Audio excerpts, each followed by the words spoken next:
Shalom adik-adik Abraham dan remaja yang dikasihi Tuhan Yesus. Apa kabar kalian semua? Tante harap kalian semua dalam keadaan sehat. Untuk Nia yang kemarin baru sakit, Tante harap juga kondisimu semakin pulih dan kamu bisa mengikuti semua kegiatan yang seharusnya kamu ikuti. Tuhan Yesus memberkatimu. Hari ini ibadah kita cukup istimewa karena merupakan gabungan dari Abraham dan remaja. Wah, kalau seandainya nih kita ibadahnya tatap muka, pasti akan istimewa sekali ya. Kita bisa ngobrol, tanya jawab, kalian juga bisa interaksinya pasti lebih menyenangkan. Tapi tidak apa-apa, kita nikmati, kita syukuri kondisi yang ada seperti saat ini. Baik adik-adik, kita akan memulai ibadah kita. Tante harap kalian sudah siap. Siapkan Alkitabmu, siapkan hati dan pikiranmu, sehingga kita bisa menikmati peribadatan kita kepada Tuhan. Kita awali dengan menaikkan sebuah pujian yang mengatakan, dalamnya kasih-Mu Bapa, terlebih dari segalanya.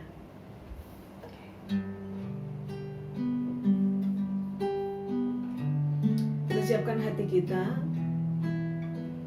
tinggalkan semua kegiatan, kita mau fokus kepada Tuhan.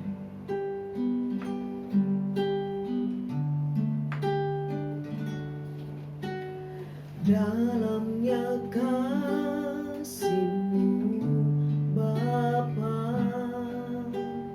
terlebih dari segalanya, pengorbanan yang termulia selamatkanku,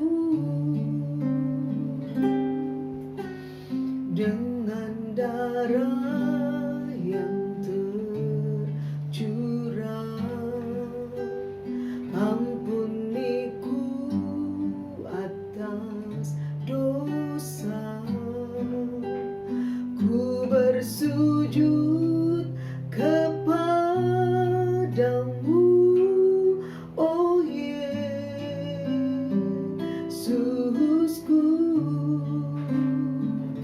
Engkau ku sembah,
Kami bersyukur padamu Tuhan Yesus untuk kebaikan-Mu yang sudah memelihara kami sepanjang minggu yang telah berlalu.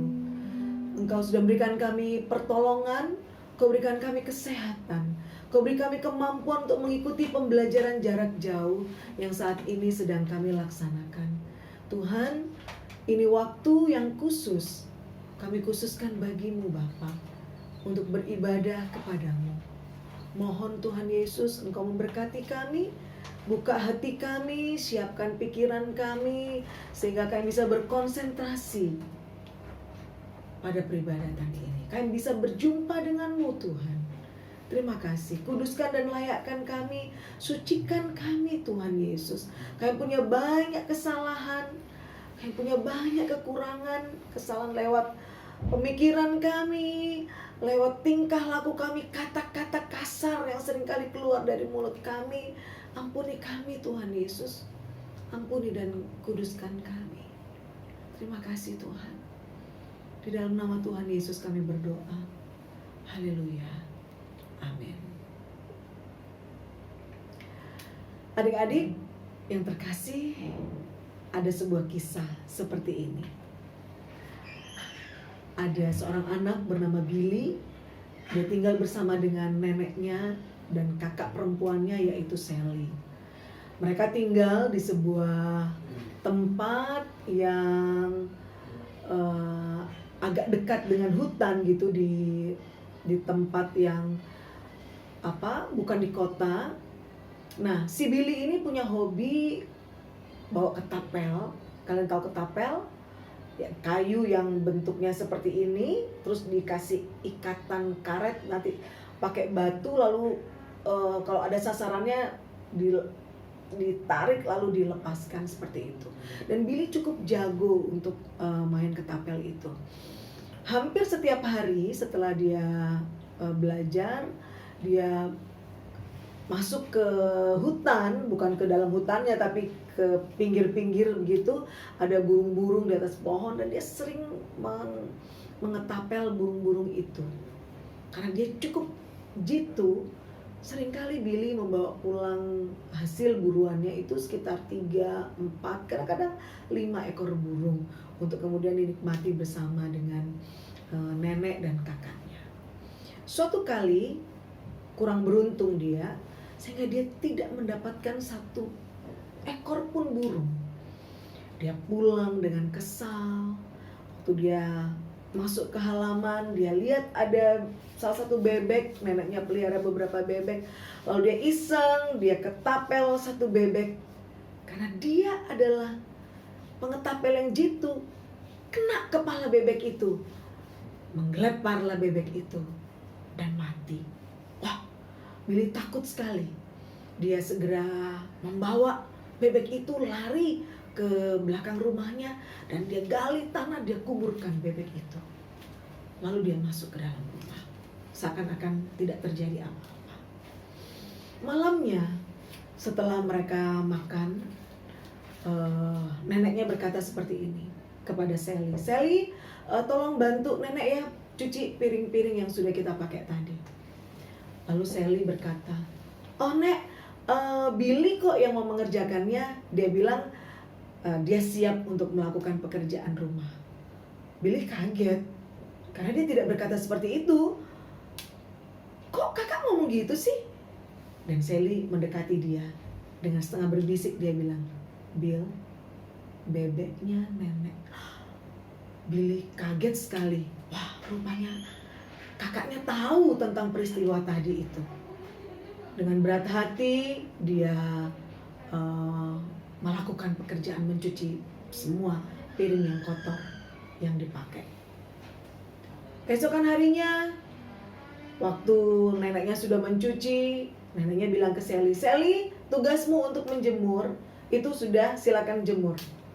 Tapi lagi-lagi Sally katakan kepada neneknya, Nek, saya lagi ada kerjaan, Billy yang akan mengerjakannya. Dia siap kok mengerjakannya. Billy kaget. Kak, enggak, aku kan juga ada pekerjaan, kata Billy. Kakaknya mendekati lagi dan dia bilang, Bill, bebek Billy tidak bisa bicara apa-apa lagi, dan dia akhirnya menjemur pakaian. Sampai beberapa hari hal itu terjadi. Dan akhirnya Billy tidak kuat lagi. Dia datang kepada neneknya dan dia bilang, "Nek, aku harus bilang sesuatu sama nenek. Aku sebetulnya punya kesalahan yang selama ini tidak aku ceritakan ke nenek. Beberapa hari yang lalu aku karena sebel, aku ketapel salah satu bebeknya nenek dan mati. Aku nggak ingin nenek tahu karena aku tahu nenek bisa marah, nenek kecewa. Jadi aku kuburkan dia di belakang, di dekat pohon yang besar di belakang rumah kita. Maafkan aku ya Nek, aku sudah salah." Lalu neneknya datang kepada Billy dan nenek itu mengelus-elus kepala Billy. Dia katakan, "Bill, nenek tahu, nenek lihat itu dari dapur, tapi nenek tidak bicara apa-apa. Yang nenek heran adalah, kok kamu betah ya diperalat Sally beberapa hari ini karena kamu menyimpan kesalahan?" Nah, adik-adik yang terkasih dalam Tuhan Yesus, pernahkah kalian mengalami situasi seperti itu? Kamu punya kesalahan yang kamu simpan, kamu pikir tidak ada orang yang tahu, ternyata ada orang yang tahu dan memperalat kamu untuk melakukan keinginannya karena dia pegang kartu asmu. Pernah? Bagaimana rasanya? Pasti tidak enak ya. Oke, adik-adik, itu berhubungan dengan firman Tuhan yang akan kita renungkan bersama. Mari ambil Alkitabmu, kita buka Mazmur pasal 51. Ya. Kita buka Alkitab, Mazmur pasal 51. Kita akan membacanya ayat 1 sampai berapa ya? Ayat 12. Kita baca ayat 1 sampai 12 ya. Mari kita baca bersama-sama. Untuk pemimpin biduan, Mazmur dari Daud. Ketika Nabi Nathan datang kepadanya setelah ia menghampiri Batsheba. "Kasihanilah aku ya Allah menurut kasih setiamu. Hapuskanlah pelanggaranku menurut rahmatmu yang besar. Bersihkanlah aku seluruhnya dari kesalahanku, dan tahirkanlah aku dari dosaku. Sebab aku sendiri sadar akan pelanggaranku. Aku senantiasa bergumul dengan dosaku. Terhadap engkau sajalah aku telah berdosa dan melakukan apa yang kau anggap jahat. Supaya ternyata engkau adil dalam putusanmu, bersih dalam penghukumanmu. Sesungguhnya dalam kesalahan aku diperanakkan, dalam dosa aku dikandung ibuku. Sesungguhnya engkau berkenan akan kebenaran dalam batin, dan dengan diam-diam engkau memberitahukan hikmat kepadaku. Bersihkanlah aku daripada dosaku dengan hisop, maka aku menjadi tahir. Basuhlah aku, maka aku menjadi lebih putih dari salju. Biarlah aku mendengarkan kegirangan dan sukacita. Biarlah tulang yang kau remukkan bersorak-sorak kembali. Sembunyikanlah wajahmu terhadap dosaku. Hapuskanlah segala kesalahanku. Jadikanlah hatiku tahir ya Allah, dan perbaharuilah batinku dengan roh yang teguh." Sampai sedemikian jauh pembacaan firman Tuhan. Kalau kita mau baca secara lengkap ini sampai ayat 21 ya, tapi kita baca sampai ayat 12 saja. Adik-adik yang dikasihi oleh Tuhan Yesus, konteks Mazmur 51 ini adalah pengakuan dosa Raja Daud yang ketika itu ditegur oleh Nabi Nathan, ya, ditegur Tuhan sebenarnya melalui Nabi Nathan ketika Daud melakukan dosa. Nah, tema pelajaran hari ini adalah pengakuan dosa. Coba sekarang sebelum kita bahas lebih lanjut Mazmur 51, kita buka 2 Samuel. Yuk kita maju ke 2 Samuel pasalnya yang ke-12. Kita Kita mau baca ayat 1 sampai 7. Ini adalah peristiwa ketika Nabi Nathan mendatangi Daud dan berbicara kepadanya. Oke, sudah dapat semua? 2 Samuel 12, kita baca ayat 1 sampai 7. Tante akan bacakan ya, kalian ikuti di Alkitab masing-masing. Tuhan mengutus Nathan kepada Daud. Ia datang kepada Daud dan berkata kepadanya, ada 2 orang dalam suatu kota, yang seorang kaya, yang lain miskin. Si kaya mempunyai sangat banyak kambing domba dan lembu sapi. Si miskin tidak mempunyai apa-apa, selain dari seekor anak domba betina yang kecil, yang dibeli dan dipeliharanya. Anak domba itu menjadi besar padanya bersama-sama dengan anak-anaknya, makan dari suapnya dan minum dari pialanya, dan tidur di pangkuannya, seperti seorang anak perempuan baginya. Pada suatu waktu, seorang kaya itu mendapati tamu, dan ia merasa sayang mengambil seekor dari kambing dombanya atau lembunya untuk memasaknya bagi pengembara yang datang kepadanya itu. Jadi ia mengambil anak domba betina kepunyaan si miskin itu dan memasaknya bagi orang yang datang kepadanya itu. Lalu Daud menjadi sangat marah karena orang itu, dan ia berkata kepada Nathan, demi Tuhan yang hidup, orang yang melakukan itu harus dihukum mati. Dan anak domba betina itu harus dibayar gantinya 4 kali lipat, karena ia telah melakukan hal itu, dan oleh karena ia tidak kenal belas kasihan. Kemudian berkatalah Nathan kepada Daud, engkaulah orang itu. Sampai di bagian itu. Nabi Nathan datang kepada Daud dengan membawa perumpamaan. Mendengar perumpamaan antara si kaya dan miskin tadi, wah, Daud sangat marah atas ketidakadilan yang dilakukan si kaya. Pada saat itulah Nabi Nathan mengatakan, engkaulah orang itu. Nabi Nathan membongkar dosa Raja Daud yang tak disadarinya, yaitu membunuh Uria untuk mendapatkan Batsheba, istri Uria. Padahal Daud sudah punya istri beberapa orang, tapi ketika dia melihat istri Uria yang cantik, dia ingin memiliki istri Uria itu. Mendengar teguran itu, Raja Daud segera menyadari dosanya. Dan seperti dari kitab 2 Samuel ayatnya yang ke pasal 12 ayat ke-13, coba kita lihat ayat 13-nya. Lalu berkatalah Daud kepada Nathan, aku sudah berdosa kepada Tuhan. Aku telah berdosa kepada Tuhan. Raja Daud diperingatkan oleh Nabi Nathan dan dia mengatakan seperti itu. Kesadaran inilah yang menuntun Raja Daud pada pengakuan dosa yang jujur di hadapan Tuhan. Sikap Raja Daud ini menjadi contoh buat kita adik-adik. Daud dibongkar kesalahannya dan dia langsung mengakui kesalahannya. Bagaimana dengan kita? Apakah ketika kesalahanmu ditunjukkan, diberitahukan, kamu punya kerendahan hati seperti Raja Daud? Mengakui kesalahan dan merasa bersalah pada Tuhan? Jawab dalam hati ya. Atau justru kita malah jadi membela diri? Kita kembali ke Mazmur 51. Daud datang kepada Tuhan dengan jiwa yang hancur, hati yang patah dan remuk, seperti digambarkan di ayat 19.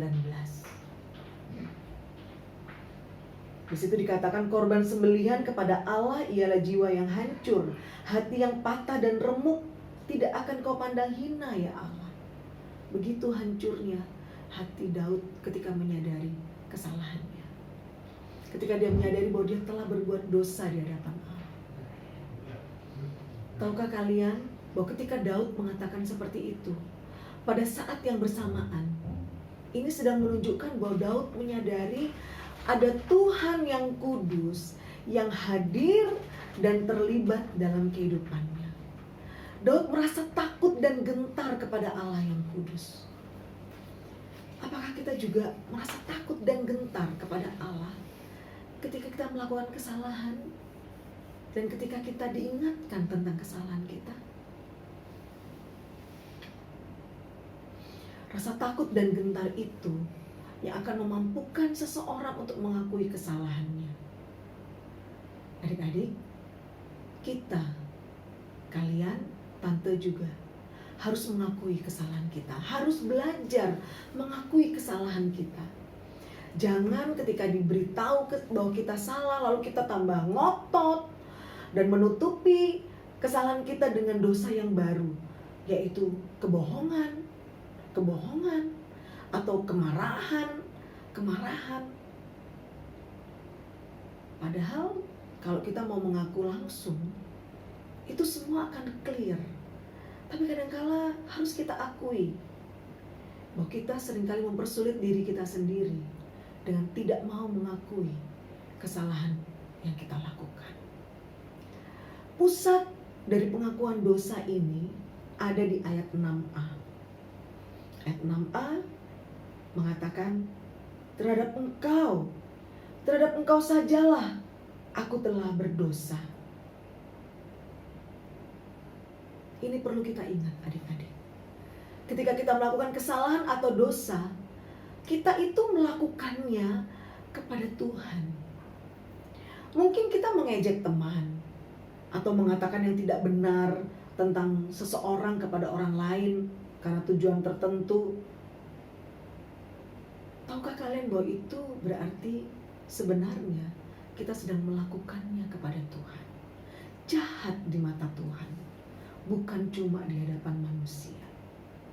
Atau ketika kamu misalnya karena tergoda lalu mengambil uang mama, itu kita tidak hanya berdosa kepada mama, tapi kita berdosa juga kepada Tuhan. Jadi kesalahan yang kita lakukan itu, ayat 6a mengatakan bahwa kesalahan atau dosa kita yang kita lakukan itu kita berdosa terhadap Tuhan. Daud menyadari itu, betapa seriusnya dosa. Dan itu yang membuat Daud sungguh-sungguh memohon pengampunan dari Tuhan. Coba kita lihat lagi Mazmur 51 ayat 3. Kasihanilah aku ya Allah, menurut kasih setiamu. Hapuskanlah pelanggaranku menurut rahmat-Mu yang besar.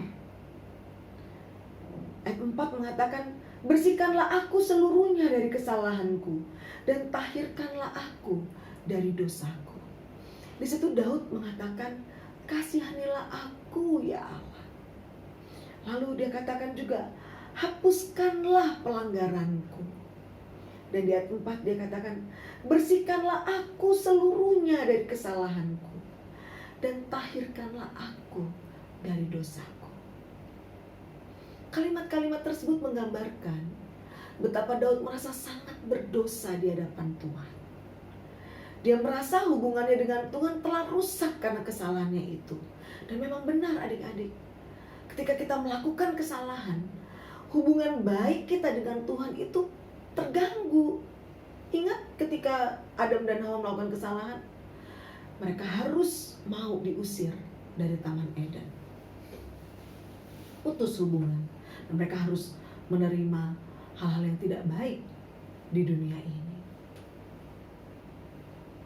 Adik-adik, putus hubungan dengan Tuhan ketika kita melakukan kesalahan. Dan Daud menyadari itu. Dia merasa hubungan yang rusak itu hanya bisa dipulihkan oleh Tuhan sendiri. Daud tidak bisa memulihkannya. Makanya dia katakan, bersihkanlah aku Tuhan, akhirkanlah aku, kasihani aku, hapuskanlah pelanggaranku. Karena yang hanya bisa menghapuskan dosa Tuhan saja. Yang bisa membersihkan dosa Tuhan saja. Mentahirkan itu berarti membuat kita pulih seperti sedia kala. Hanya Tuhan yang bisa melakukan itu.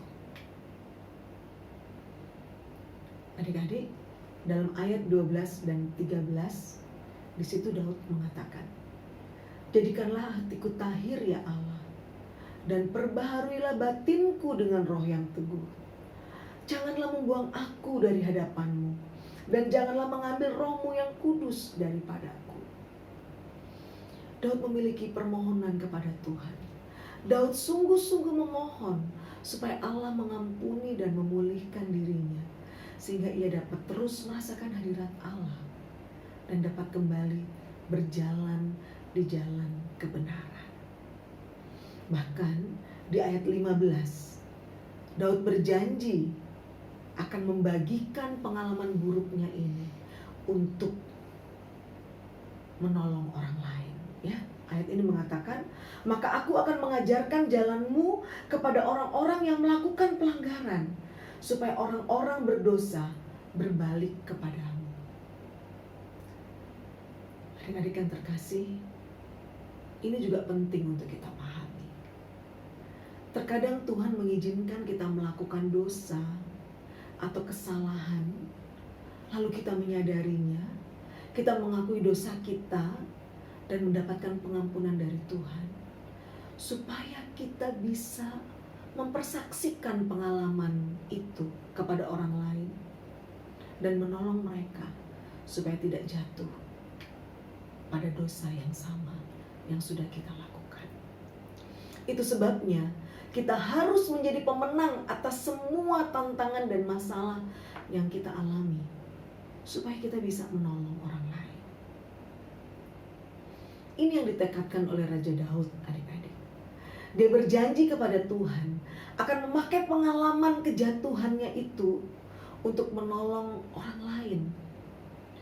Ini hanya bisa terjadi kalau prosesnya sudah kita lewati.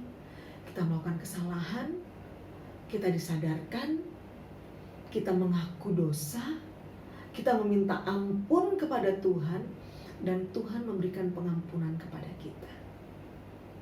Baru kalau kita sudah merasakan pengampunan dari Tuhan, kita bisa membagikan pengalaman hidup kita itu kepada orang lain dan menolong orang lain. Adik-adik yang Tante kasihi, ini pengalaman seorang raja loh.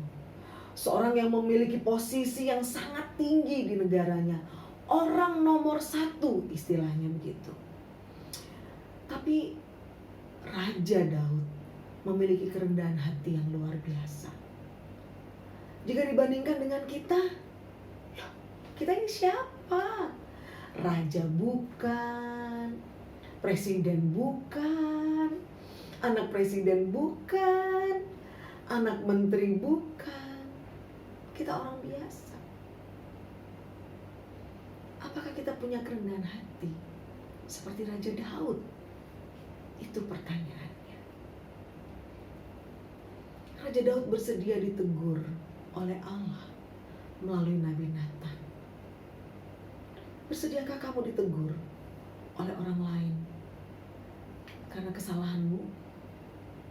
Orang lain yang menegurmu atas kesalahanmu itu pasti digerakkan oleh Tuhan. Raja Daud mengakui kesalahannya.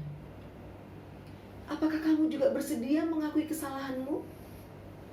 Atau jangan-jangan kamu membela diri dan malah menumpuk dosa baru di hadapan Tuhan?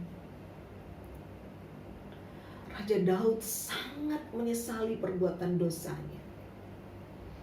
Apakah kamu juga sangat menyesali perbuatan dosa yang sudah kamu lakukan? Kamu yang tahu kesalahanmu. Seperti Tante juga yang tahu kesalahan yang Tante perbuat. Orang lain mungkin tidak tahu. Tapi bagaimana? Apakah kita menyesali perbuatan dosa yang kita lakukan? Ataukah kamu justru menebalkan muka dan hatimu dan berkeras, merasa tidak bersalah? Santuy, biasalah. Biasa, itu semua orang juga seperti itu.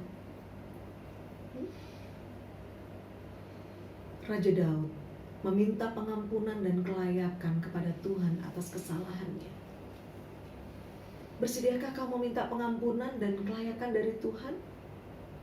Kalau Kalau tidak, seperti Sally, kakaknya Billy, iblis akan memakai kesalahanmu untuk menuduhmu dan justru akan menenggelamkan kamu dalam ketidakberdayaan. Merasa berdosa terus, dikejar-kejar rasa bersalah, dan iblis akan terus mengintimidasi kamu. Adik-adik ingat 1 Yohanes 1 ayat 9 mengatakan apa? Jika kita mengaku dosa kita, maka Allah adalah setia dan adil, dan Ia akan mengampuni segala dosa kita dan menyucikan kita dari segala kejahatan. Dosa kita diampuni setelah kita mengakuinya. Mengakui itu bagaimana? Ya, kita lakukan kepada Tuhan. Tuhan tadi telah melakukan. Ampuni aku Tuhan, layakkan aku kembali di hadapan-Mu. Seperti Billy, dia mau kesalahannya di hadapan neneknya. Tuhan menyediakan pengampunan untuk kita ketika dia tergantung di kayu salib. Pengampunan itu tersedia, tinggal kita mau memintanya dari Tuhan. Mengakui dosa itu tidak sekedar menyebut secara umum loh adik-adik, tapi menyebut secara jujur, secara detail kesalahan kita. Apa yang kita akui, itu yang diampuni. Dan setiap kita menerima pengampunan, itu seperti kita memutus satu mata rantai beban yang diikat iblis. Dulu tuh sering ada karikatur seperti ini adik-adik. Narapidana, orang yang bersalah itu kakinya diikat diikat dengan bola besi yang cukup besar berwarna hitam biasanya, lalu ada rantai, dan rantai itu diikatkan di kaki narapidana atau penjahat. Dan kemana dia pergi, ya, itu bola besi itu akan mengikuti dia, dan itu menjadi beban tersendiri untuk dia. Nah, ketika kita meminta pengampunan dari Tuhan dan mengakui dosa yang kita lakukan, adik-adik, itu seperti memutus satu mata rantai. Mata rantai putus. Lalu ketika kau melakukan kesalahan, meminta pengampunan dari Tuhan, satu mata rantai lagi putus. Demikian seterusnya. Dan kita akan mendapatkan kemerdekaan di hadapan Tuhan. Jadi orang yang merdeka, tidak terikat lagi oleh dosa, karena kita sudah meminta pengampunan dari Tuhan. Jadi jangan biasa mengatakan seperti ini, Tuhan ampuni dosaku Tuhan. Kata Tuhan, dosa yang mana yang harus aku ampuni? Bukan karena Tuhan tidak tahu, tapi karena Tuhan mau kita jujur mengakui. Kalau kita jujur mengakui, berarti kita memiliki ketulusan di hadapan Tuhan. Tidak mudah mengakui kesalahan. Tante tahu ada banyak orang yang tante kenal yang tidak mudah untuk mengakui kesalahan. Diberitahu kesalahannya bukannya berterima kasih, malah marah. Ada orang yang seperti itu. Tante harap kalian tidak seperti itu. Ketika kita disadarkan atas kesalahan yang kita lakukan, adik-adik, mari kita akui itu. Kita terima sebagai suara Tuhan yang menegur kita. Kita akui dan kita minta ampun kepada Tuhan. Kita minta ampun kepada Tuhan. Karena hanya dengan kerendahan hati dan ketulusanlah pintu pengampunan itu dibukakan bagi kita. Raja Daud membuat komitmen kepada Tuhan untuk berubah. Nah, pengakuan dosa selalu diiringi dengan komitmen atau janji atau tekad untuk tidak mengulangi lagi dosa yang sama. Minta kekuatan dari Roh Kudus untuk bisa terus berjalan di dalam kebenaran. Berdoa kepada Tuhan. Setelah kau minta pengampunan dari Tuhan, minta kekuatan kekuatan dari Tuhan, agar Roh Kudus terus memimpinmu dan engkau diberi kemampuan untuk mengikuti suara arahan Roh Kudus.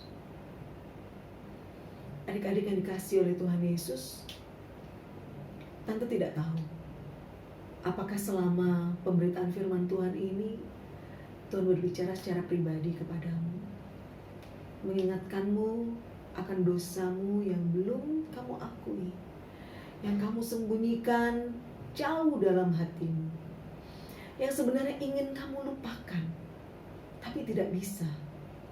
Dan iblis seringkali menuduhmu karena dosa itu. Mari, kini datang kepada Tuhan. Akui dosa itu di hadapan Tuhan. Akui dosa-dosa yang belum pernah kamu akui itu. Sesali dosa-dosa itu. Dan buatlah komitmen di hadapan Tuhan, adik-adik. Buat komitmen, buat janji, buat tekad untuk tidak mengulangi lagi dosa yang sama. Dan biarlah Tuhan berkarya di dalam hati kita. Roh Kudus yang lemah lembut itu berkarya dalam hati kita. Tuhan pasti akan mengampuni dosa dan kesalahan kita. Dan biarlah kita mau belajar dibentuk oleh Tuhan. Tante berikan waktu untuk kalian berdoa secara pribadi. Mari kita tundukkan kepala. Adik-adik yang Tuhan Yesus kasihi, kalau saat ini Tuhan Yesus mengingatkanmu untuk dosa yang kamu lakukan, silakan kamu berbicara secara pribadi. Akui di hadapan Tuhan, sesali dosa itu, minta pengampunannya. Tante persilakan kalian berdoa untuk beberapa saat.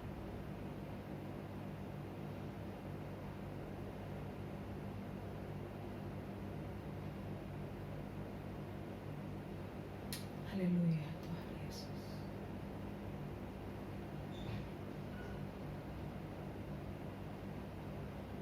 Haleluya Tuhan Yesus.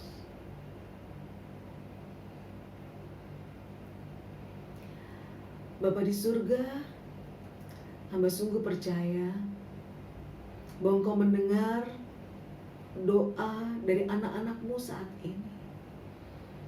Kalau Engkau mendapati ada anak-anak yang terbuka hatinya, mengakui dosa yang sudah dilakukan, yang tidak terbuka di hadapan orang, tapi terbuka di hadapan-Mu.